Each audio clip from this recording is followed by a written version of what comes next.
All right, we're going to take a trip back to ancient China for a story that honestly feels like it could have been written yesterday.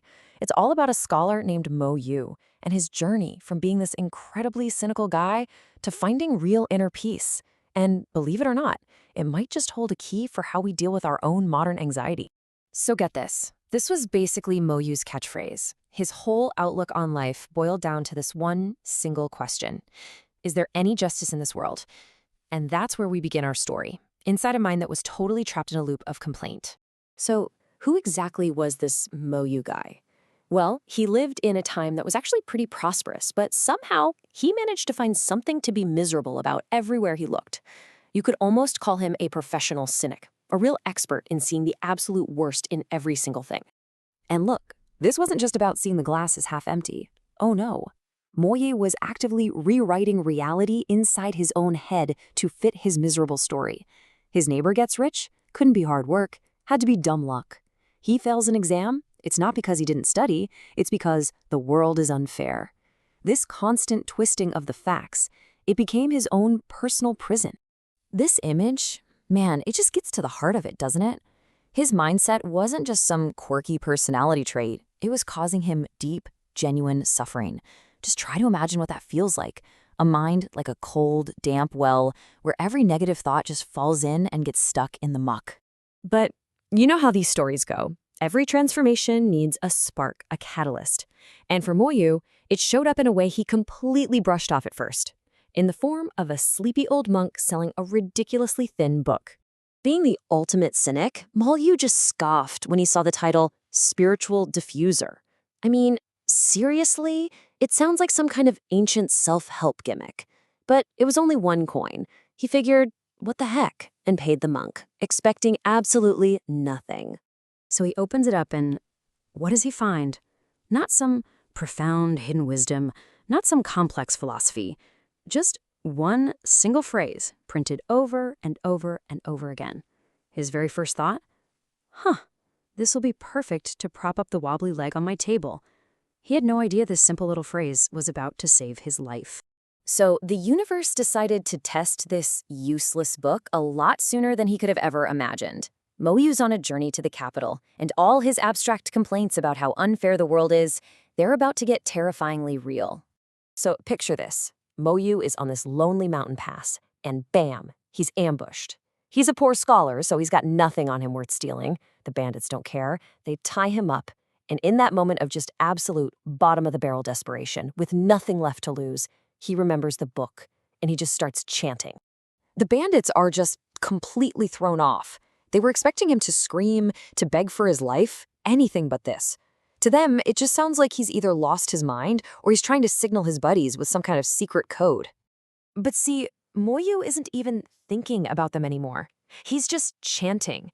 At first, it's probably just pure terror, just making a sound. But as he keeps repeating the phrase, something inside his own mind starts to change. By pouring all of his mental energy into the sounds of the chant, he basically starved his fear of attention. It's like his brain was so busy with this one simple, repetitive job that it literally didn't have the bandwidth to process the terror or even the physical pain from the ropes. And the bandits saw this happen. The terrified scholar from 2 minutes ago suddenly has this incredibly calm, almost unnerving look on his face. He looks completely disconnected from what's happening to him. And that was it for them. That was the final straw. A man who isn't afraid of dying is a pretty scary thing. They're freaked out by his weird calmness, maybe a little superstitious, and they just decide to cut their losses and run. They leave a stunned but totally unharmed Moyu on the path. After surviving that, you can bet Moyu had a bit of an epiphany. He started thinking, okay, if this chant thing can work against actual bandits, what about the little everyday bandits, the small annoyances that are always hijacking my day? And this is where the practical magic comes in. Let's say a waiter spills soup on him. The old Moyu would have exploded, right? But now, that first flash of anger is met with the practiced habit of the chant. It works like a mental pause button.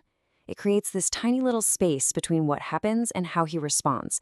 And in that space, he finds the freedom to choose a better reaction. So at this point, Moyu gets the how. He knows how the technique works, but he still doesn't understand why. So he goes back to find that old monk.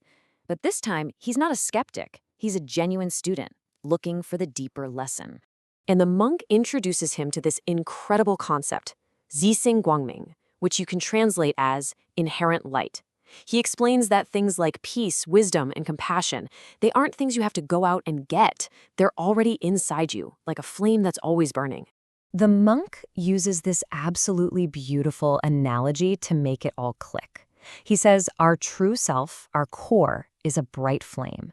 But life, all our anxieties, our resentments, our complaints, it's like soot and grime building up on the glass of the lamp, making the light dim. The chanting doesn't create the light. It's just the cloth you use to wipe away all that soot, letting the light that was there the whole time shine through. And this is the ultimate goal, right here. The monk taught Moyu that real freedom isn't about changing everything around you. It's not about running away from all your problems.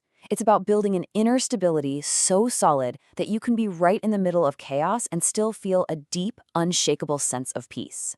This all builds to an amazing conclusion.